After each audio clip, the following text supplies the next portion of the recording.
La préparation de ma Porsche 968 pour la piste continue. Alors dans la dernière vidéo, je vous ai expliqué quelles pièces performance sélectionnées sur le site Rose Passion, que des pièces Porsche, allaient être montées sur ma voiture. Les équipes du garage Overdrive Automobile à Venelle ont déjà monté tout le train avant, donc les barres stab, tous les cylindres blocs, les freins, et s'occupent maintenant du train arrière, des pneus et d'une belle surprise. Le problème, c'est qu'il ne reste que 48 heures pour tout faire, et le train arrière va se montrer particulièrement récalcitrant, jusqu'à remettre sérieusement en question mon départ pour le Nürburgring. C'est une vraie course contre la montre qui démarre, bon visionnage. Cette vidéo est sponsorisée par Car Vertical. Vous connaissez Car Vertical, c'est l'outil indispensable pour acheter en toute sérénité une voiture d'occasion en vérifiant son rapport d'historique grâce à la base de données Car Vertical. Ça vous permet de savoir si le véhicule a été volé, si le véhicule a été accidenté puis réparé. Ça vous permet d'acheter une voiture en toute sérénité. Prenons l'exemple de cette Porsche 911 Targa 4 qui a visiblement une vie un peu compliquée. Lorsqu'on rentre le numéro de châssis sur Car Vertical, on obtient le rapport de la voiture, donc une Porsche 911 Targa 4 de 2019. On peut voir qu'au niveau du kilométrage tout a l'air bien, mais il y a deux notifications qui je pense nous demandent d'aller regarder. On voit que la voiture elle a été déclarée comme accidentée et irréparable en 2021. Effectivement, si je regarde au niveau des dommages, on voit que la voiture elle a subi un choc à l'avant. Aux États-Unis d'abord, elle a été aux États-Unis, ensuite il y a eu une expertise faite en Pologne et ensuite elle a été revendue en France. Bon, visiblement c'est un peu problématique cette affaire. Et lorsqu'on regarde les photos, on voit effectivement que la voiture a été bien accidentée à l'avant. Donc là les photos datent de 2021 et en 2022, la voiture est en parfait état. Donc elle a été complètement reconstruite. Comme d'habitude, vous avez 20% de réduction sur votre prochain rapport Car Vertical avec le code TGD20 qui s'affiche sur l'écran. Je vous rappelle que plus vous utilisez mon code de réduction, plus ça me soutient et me permet de développer d'autres projets. Donc merci à Car Vertical comme d'habitude pour le sponsoring de la vidéo. Et quant à vous, bonne vidéo. Petite bière. Bonsoir à tous, bienvenue dans cette nouvelle vidéo avec Louis-Xavier. C'est moi-même. Lui, Monsieur le directeur, ravi. Et la 968 pour la deuxième et dernière vidéo de préparation, en tout cas pour cette étape de préparation, de la voiture avant le Nürburgring. J'ai fait espagnol, moi. Dans la dernière vidéo, vous avez vu mes impressions avec une voiture d'origine, voilà, comme je l'ai récupérée. Combiné stock. Combiné stock, impression sur piste, commande de pièces, installation de tout le train avant et ensuite présentation des pièces terminées. Dans cette vidéo-là, je vous montre ce qu'on a commandé sur l'arrière, comment fonctionne aussi un élément assez intéressant de la Porsche 968, à savoir la barre de torsion. On va faire un Vultec sur la barre de torsion. Pas du tout, je n'y connais absolument rien. Donc Attends, comment il disait? Salut à tous et bienvenue sur Villebrequin. Oh là non, mot interdit. L'idée du train arrière, c'était de la même manière que le train avant, c'était de le rendre de rendre la voiture plus vive au général. Donc on a fait la même recette, à savoir cylindre bloc, barre stab, frein. Là actuellement vous pouvez voir moitié du pont tombé. La barre stabilisatrice qu'on a commandée ici, c'est une barre stable qu'on peut trouver chez Rose Passion, donc le site spécialisé dans les pièces Porsche, chez qui j'ai fait toute la commande et qui est partenaire de ce projet 968. Et l'idée des barres stables en fait, c'est qu'on a pris à l'avant et à l'arrière des barres stables qui faisaient les mêmes dimensions que le kit sport appelé M030 d'origine sur la Porsche 968 CS. Je rappelle que celle-là, c'est pas une CS, donc on a une barre stable de 968 d'origine qui est, merci beaucoup, une sorte de baguette magique tout au plus. Vous voyez la finesse du bazar. Alors, je sais pas quelle épaisseur elle fait, mais quand vous la comparez visuellement déjà au bras de la barre stable, qui est belle en plus en doré comme ça, là, qui est ici. La torsion est vraiment pas du tout la même aussi. Ah oui, voilà. Donc là, ça, tu peux le tendre gentiment à la main. Pas du tout. Non, je sens que t'imagines, j'y arrive. Déjà, je sens que ça bouge, hein, sans déconner. T'imagines une voiture qui fait là, une je tonne tombe. 3 et une tonne 4, la différence. Ah bah, c'est dingue. Ouais. Donc, donc ça déjà, c'est la barre stable d'origine. Donc ça dégage. Là, ils ont mis les nouveaux cylindres blocs. Tu as fait un montage à blanc en fait pour voir si tout le kit était suite à des petits soucis de livreur sur la partie avant. On s'est dit on va le monter à blanc avant de crier victoire. C'est qui victoire? C'est une pote, elle est super sympa. Ok, bon d'accord, pas de souci. Tu nous raconteras ça plus tard. Et une fois la barre stab montée, on aura évidemment les jolies biellettes réglables. Et du coup, ce qui est intéressant sur la Porsche 968, c'est le système de barre de torsion qu'il y a à l'arrière. Cette grosse barre ici, là, dans lesquelles, comment est-ce qu'on peut expliquer ça? En fait, tu as des sortes de ressorts à l'intérieur. On n'en sait foutrement rien. C'est une barre qui se torsionne. Moi, je suis pas mécanicien à la base. Hein. Moi, je passais, j'ai vu la lumière. Bonjour. Tu as une patte qui sort de la barre de torsion et qui est reliée au bras. Et en fait, ça fait un peu le système d'un ressort, quasiment, mais intégré dans la voiture. C'est d'ailleurs pour ça qu'il n'y a pas de ressort. Tu as juste l'amortisseur, mais tu n'as pas de ressort. Donc en fait, c'est une sorte de remplacement de ressort. Est-ce que c'est plus efficace? C'est une bonne question. Mais ce qu'on peut voir ici, ce qui est intéressant, c'est que cette barre de torsion, en fait, on peut régler la hauteur de caisse à partir des crans qu'il y a ici. Ouais. Et vous pouvez voir là en jaune, donc autour de cette plaque, là on l'a remise à la hauteur d'origine. Mais moi, quand j'ai acheté la voiture, cette plaque ici, elle était plus basse, donc elle était là. Ça, c'était plus en haut et la barre était plus en bas. C'est ça exactement. Donc c'est ce qui fait que la voiture est plus basse.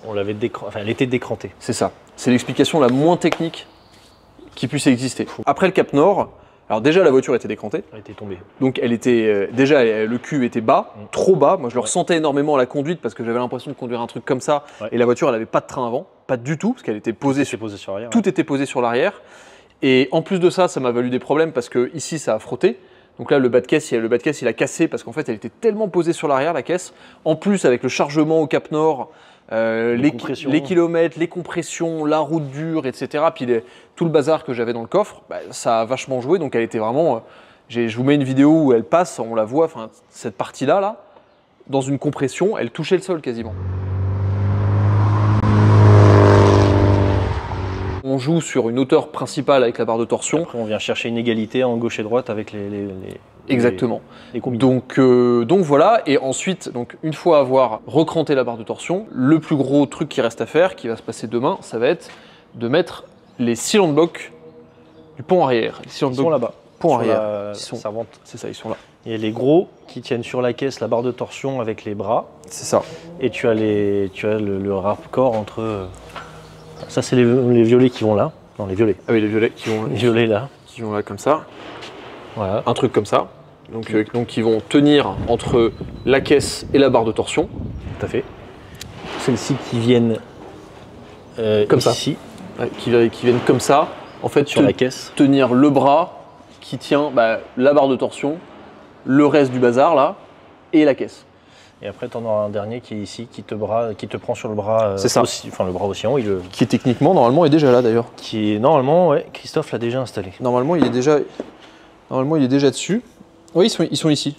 Ouais, c'est ça. Tu vois, on les voit. Les sillons de bloc ici, tout neufs, avec les rondelles qui viennent ici comme ça pour bien comprimer.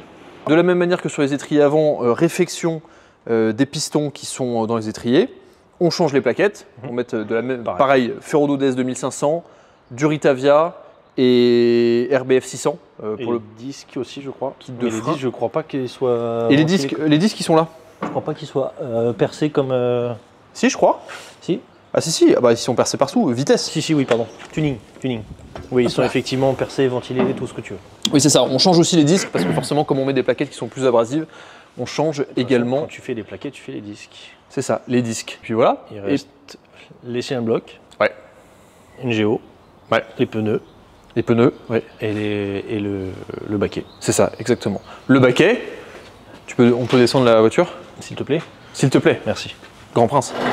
Petite bière, quoi. Hein? Petite bière. Ouais, petite bière. Peut-être même deux. Si je ne m'abuse. Tu me dis stop, hein. Moi je descends. Ah oui, non, je pense que c'est bon là. Je veux bien que tu m'ouvres le coffre, s'il te plaît. C'est dans les possibilités. Merci. Alors, là c'est le moment où je vais me dégueulasser. Tu peux baisser encore un peu.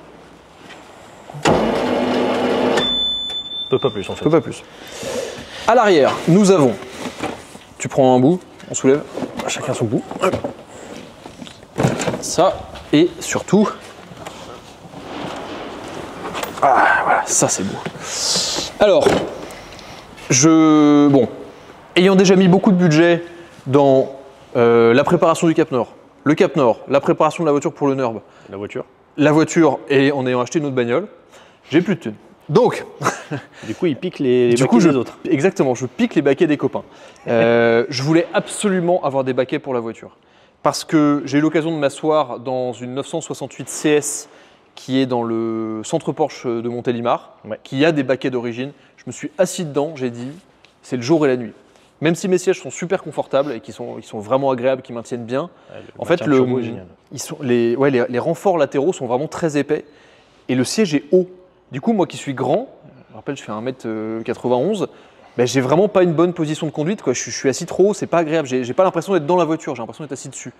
Du coup, quand je me suis assis dans les baquets de celle de Porsche Montélimar, là, je me suis dit, ok, il me faut des Recaro. J'ai commencé à chercher. Alors, un vrai set de pole position de CS, en Omex, etc. ça coûte genre 4000 balles le baquet, je crois, un truc comme ça. Ouais. C'est hors de prix. Avec la coque peinte à l'arrière, c'est hors de prix. Alors que ce sont des Recaro pole position. Ah, c'est la même chose. Ah oui, c'est juste que le tissu n'est pas le même, c'est une Omex. Alors, quoique, c'est peut-être équivalent à ça, il faudrait voir. Ouais, je pense que c'est un truc un peu. C'est pas exactement la même chose, mais c'est proche. Et bref, du coup, je me suis renseigné. En fait, on a un copain en commun, c'est Van, qu'on salue, qui avait ce baquet qui traînait dans son garage depuis. Il y a des trucs qui traînent de partout. Des trucs qui traînent de partout. Et il m'a dit, ah, mais si tu veux, j'en ai un baquet. Et du coup, voilà le baquet. Du coup, c'est même mieux qu'il soit pas de la bonne couleur. Bah, alors, oui. Il y a un délire. Oui. Alors, du coup, j'en ai qu'un. Oui. Ce qui fait qu'on va le monter, ce qu'on va faire après. D'abord, on va chercher des bières, ensuite, on va le monter. Et le truc, c'est qu'il est rouge déjà, donc moi je trouve ça un peu drôle. Ça va sûrement faire criser des gens, moi je trouve ça marrant. Ça va avec les stickers. Ça va avec les stickers, ça va avec les étriers. Il est pas du tout neuf, il y a des taches et tout. Très bien. Mais on s'en fout. Ça va avec l'état de la voiture. Il fait siège baquet, oui. On a sur le côté les écritures Club Sport qui sont un peu comme ça. Et moi je trouve ça drôle. Voilà. Donc en fait je le garde parce que quand on me demandera pourquoi est-ce qu'il manque les stickers, je dirais parce qu'en fait j'ai fait 10 000 bornes avec pour aller jusqu'à la Norvège. Puis les gens ils vont faire ah bon ça va en fait. Voilà. C'est des guerres d'ego débiles, mais en fait ça me fait rire parce que au moins ma voiture elle vit quoi, et je vis avec, même si elle me fatigue plus qu'elle ne fatigue. Voilà, tu vas prendre du plaisir là. Ouais, non mais là je pense que j'ai hâte. Et puis vraiment je sais que le baquet ça va transformer l'expérience de conduite. Prévois déjà un beau billet pour Sévan parce que oui, tu vas pas réussir à le rendre et lui il va pas le laisser partir pour rien. Oui, ah bah c'est classique. Hein. Je pense qu'une fois qu'ils seront dedans, je les enlèverai jamais. Hein. C'est comme une certaine montre à ton poignet. Je vois pas de quoi tu parles. Elle partira pas celle-là. Pas du tout, non, je vois pas de quoi tu parles. C'est pas pour ça que j'ai plus d'argent aussi. Ouais. C'est cher le sud. Ouais, vachement. Le problème du sud, c'est que je fais beaucoup plus de trucs qu'avant. Du coup, en fait, sans m'en rendre compte, je dépense beaucoup plus d'argent. Mais je fais plus de trucs. Tu souris. Mais j'ai le sourire, c'est vrai. Ça change par rapport à d'habitude. Voilà. Et ben, il n'y a plus qu'à aller acheter des bières et puis monter le baquet. Allez, let's go. On a donc passé la soirée à monter, enfin, à essayer de monter le siège. Je m'attendais à un process simple, et pourtant on était deux avec Louis-Xavier, mais il se trouve qu'il y a toujours un peu de bricolage pour faire rentrer un baquet dans une voiture, et c'était une vraie galère. J'ai pas de balance à ma disposition, donc faudra me croire, mais ça, donc siège électrique chauffant, je pense que ça pèse un bon 30 kg. Genre, c'est vraiment lourd. Et ça. Le jour de récupérer la voiture est enfin arrivé après 30 heures de travail chez Overdrive Automobile à Venelle. Après toute la préparation que je vous ai montrée, la voiture va enfin être prête pour que je la récupère et que je parte avec au Nürburgring. Et d'ailleurs, je la récupère dans environ 1 heure. La voiture est actuellement en train de recevoir une géométrie. Alors, je vais vous expliquer d'ailleurs un petit détail après. Mais dès qu'elle revient, on met les jantes avec les nouveaux pneus. J'ai choisi des Michelin PS4S pour la saison estivale et les track day parce que ce sont des excellents pneus de route et de route sport, on va dire, pour track day occasionnel. Et ouais, je suis vraiment très excité parce que je vais redécouvrir, j'espère, une nouvelle voiture, ou en tout cas une voiture améliorée comme je l'entends. C'est toujours assez excitant d'avoir une idée de préparation sur une voiture, même si j'ai beaucoup été accompagné par Overdrive pour la sélection des pièces et par Rose Passion bien sûr.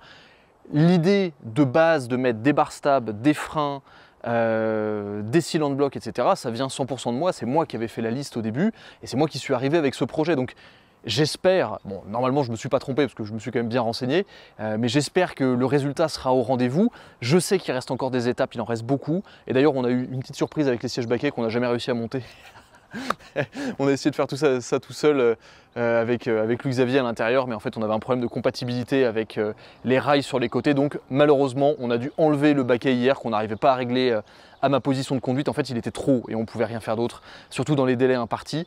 Pour ceux qui se demandaient pourquoi est-ce que j'ai fait appel à Overdrive Automobile à Venelle pour travailler sur ma voiture et sur mes voitures bientôt, vu que j'arrête pas de vous l'attiser, mais en fait je l'ai pas encore récupéré la bagnole, donc je vous la présenterai j'espère prochainement quand je l'aurai récupérée. Mais mes voitures, c'est parce qu'ils ont une capacité à travailler sur toutes sortes d'autos, que des voitures d'intérêt, et le parking en atteste. Regardez un peu, Jeep, Dodge Viper GTS, BMW 318iS, Lotus Talbot Sunbeam, rarissime ça faudrait que je fasse un essai, Lotus Evora 997 4 cabriolet, phase 1, petite Triumph ici, Toyota MR2, c'est génial pour l'été, petite MGTF, SL600 V12, SL500, et à l'intérieur ça continue avec toujours plus de voitures d'intérêt. Regardez ça, 206 RC, celle-ci vous la connaissez bien, BMW 850 CSI, Jeep Willys, là il y a les voitures qui sont soit en attente d'entretien, soit en conciergerie. Et là, regardez ça, R5 Turbo 2, sublime, voiture à vendre d'ailleurs. Et là, Clio V6 Trophy, je vous avais parlé de cette voiture avec Louis-Xavier dans une vidéo précédente. Le jour où elle roulera, je vous ferai une vidéo dessus parce que ça c'est absolument exceptionnel. Mais ça, tout autant. D'ailleurs, la vidéo la plus vue de ma chaîne, c'est toujours cette voiture. Et ici, comme je vous le disais, là la voiture est partie en géométrie. Pendant ce temps-là, pour gagner du temps, parce qu'on est vraiment tight dans les délais, et je remercie Overdrive de jouer le jeu pour que tout passe. On a ici les jantes qui sont maintenant toutes propres avec les nouveaux Michelin PS4S dans les dimensions de la voiture, 255/35 en 18 à l'avant et à l'arrière c'est 225 je crois, ouais, ça 225/40/18 à l'avant, l'inverse, l'arrière et l'avant. Du coup quand la voiture va revenir de sa géométrie, elle sera sur ses jantes noires et c'est amusant parce que moi je ne l'ai jamais vu avec ses jantes noires et Louis-Xavier m'a dit que ça rendait trop bien. Donc j'ai hâte de voir ça et j'ai surtout hâte de partir avec la voiture tout de suite. Là, juste après je pars pour 1000 km, je pense que cette vidéo se terminera au Nürburgring. Je ferai peut-être une photo de nuit au Nürb et j'espère que ça sera bien, j'espère que la voiture sera incisive, j'espère qu'elle sera à son plein potentiel. Voilà, c'est absolument ce que je voulais. On n'a pas eu le temps de faire tout ce qu'on voulait niveau nettoyage, mais bon, chaque chose à la fois. On a déjà passé pas mal de coups de Karcher dedans, dessus plutôt, notamment pour le sel, le sable et tout après le road trip au Cap Nord. Et puis, ouais, j'attends que la voiture revienne et puis go au Nürb. Bon direction le Nürburgring. Hein. Alors ce qui s'est passé, je vous ai pas filmé grand chose et on a eu un petit souci avec la géométrie de la voiture qui n'a pas pu être faite dans les temps. En réalité, il manquait un outil spécifique pour pouvoir le faire. Enfin, le prestataire, en gros, le prestataire n'a pas réussi à le faire. Je ne sais pas ce qui s'est passé. Et vu que j'étais pressé et qu'il faut que j'y sois ce soir, j'ai trouvé une solution avec un ami au Nürburgring qui habite là-bas pour faire la géométrie directement chez lui demain. Donc, je suis sur la route. Je devrais arriver vers 2 h du mat. Bon, pas forcément ce que j'avais prévu, mais ça fait partie de l'aventure. La voiture du coup est pas bien réglée pour l'instant et ça se sent. Je sens qu'elle est plus ferme, je sens qu'elle est plus directe. Elle n'est pas plus inconfortable, mais on sent qu'il y a clairement plus d'agressivité. En tout cas, je suis là, j'ai mes petites affaires. Le jambon ici, très important. Ma bouffe. Du coup, voilà, j'ai décidé que désormais, ça serait une 968 Club Serrano. Voilà, c'est pour CS. Avec le jambon, d'ailleurs, vous le saurez, le petit emplacement ici permet parfaitement de mettre un paquet de jambon. Voilà, donc c'est parti.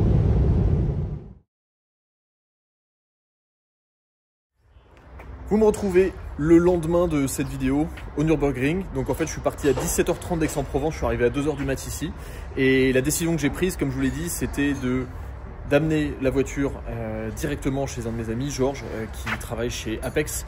Apex anciennement qui faisait hôtel, location de voitures, etc. où il y avait notamment Micha. Aujourd'hui ce sont deux entités différentes et Apex a déménagé à côté de Miltech, dans la zone industrielle là, avec toute la carpool industry. Et ils sont spécialisés dans la préparation, l'entretien de voitures de sport, de voitures de course. Donc je sais que Georges, il est ultra pointu sur ce genre de voiture. Donc je lui ai amené la voiture et donc il a pu travailler dessus et largement réajuster le setup. On a juste un souci, c'est qu'il faut un tout petit outil qui coûte 17 balles pour ajuster la pince ou l'ouverture à l'arrière. Et on l'a pas. Et on a appelé Mantaï Racing juste à côté. Et l'outil est dans la trousse à outils d'un des mécaniciens qui est parti en vacances et la trousse à outils est fermée à clé. Du coup, on n'y a pas accès. Donc du coup, la voiture, on a réduit notamment, il a notamment réduit le carrossage qu'il y avait à l'avant parce qu'il était vraiment trop extrême. Il a réduit le carrossage qu'il y avait à l'arrière. Et à l'arrière, les roues sont assez neutres. Le seul souci, c'est que quand la voiture va squatter, notamment dans les compressions à Vauxhall ou à d'autres endroits, il va y avoir un petit peu d'ouverture qui va se créer avec l'appui, surtout que la voiture a tendance à squatter un petit peu de l'arrière, à s'écraser un peu de l'arrière à cause des suspensions qui ne travaillent pas très bien. Donc bon, ça risque de rendre la voiture légèrement imprévisible, peut-être un peu qu'elle bouge un petit peu sur les compressions. Donc je vais prendre ces compressions-là de manière assez safe, on va dire. De toute façon, l'objectif c'est plus de rouler sur le ring plutôt que d'aller faire un temps. C'est pas du tout mon objectif. C'est la première fois de ma vie que je roule avec ma propre voiture sur le ring, donc c'est pas l'idée. Mais voilà, bon, ça fait des aventures. La voiture va être prête et pour ça je remercie énormément Georges et je remercie aussi encore Overdrive Automobile qui ont fait le maximum pour que la voiture soit prête malgré tous les imprévus qu'on a eu. Il reste aussi un petit truc à gérer avec les freins. Il va aussi falloir qu'on enlève les spacers, les cales, parce que c'est juste trop large et ça frotte un petit peu sur les compressions, notamment à l'arrière, à l'accélération à certains endroits ou alors sur des appuis. Donc bon, j'ai pas envie d'abîmer ma carrosserie, j'ai pas envie de déchirer mes pneus, donc on va enlever les spacers, les cales pardon, et s'assurer que les freins fonctionnent bien, parce que pour l'instant j'ai un peu un problème de pédale et il y a probablement de l'air dans le système. Donc on va essayer de voir si on doit refaire une purge ou s'il y a un problème directement sur les étriers. Voilà, on va gérer ça, mais en tout cas un immense merci à Georges parce que il m'a sauvé la vie littéralement. Ok, après 3 heures de travail, je viens d'aller faire un petit tour avec la 968 et c'est bon, elle est réglée. Franchement, on s'est débrouillé en faisant ce qu'on pouvait sans avoir l'outil.